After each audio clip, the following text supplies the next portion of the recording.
আমি এই 5G স্মার্টফোনটা কিনেছি মাত্র 8,500 টাকায়। তাও আবার এতে রয়েছে 6GB র্যাম, 128GB স্টোরেজ।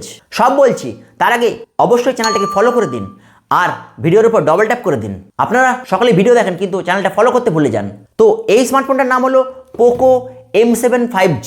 মাত্র 8,500 টাকা। তো এই স্মার্টফোনটাতে রয়েছে একটা স্ন্যাপড্রাগনের পাওয়ারফুল প্রসেসর, যে প্রসেসরটি হলো স্ন্যাপড্রাগন 4 Gen 2।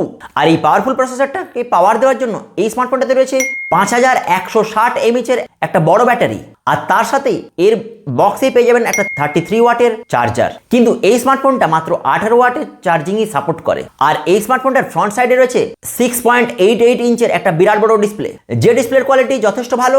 আর এই ডিসপ্লের ব্রাইটনেস কিন্তু ইনডোর এবং আউটডোরে ঠিকঠাক। আর এই স্মার্টফোনটাতে রয়েছে একটা বটম ফায়ার সিঙ্গেল স্পিকার। আর তার সাথে এতে বিলুপ্ত প্রায় 3.5 mm এর হেডফোন জ্যাক রয়েছে। আর এর ব্যাক সাইডে রয়েছে 50 মেগাপিক্সেলের একটা সোনির ক্যামেরা, যে ক্যামেরার ছবি মোটামুটি ঠিকঠাক। প্রাইস রেঞ্জ অনুযায়ী আমি এর ছবির হাইলাইট কন্ট্রোল থেকে ডিটেলস মোটামুটি ঠিকঠাক বলেই ধরবো। আর এর ফ্রন্ট সাইডে একটা 8 মেগাপিক্সেলের সেলফি শুটার রয়েছে, যেটা দিয়েও সেলফি মোটামুটি ঠিকঠাকই আসে।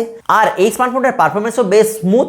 আর এতে 7টা 5G ব্যান্ডের সাপোর্ট রয়েছে, যাতে কিন্তু আমি যখন জিও সিম ঢুকিয়ে দেখলাম যথেষ্ট ভালো 5G কিন্তু সাপোর্ট করছে।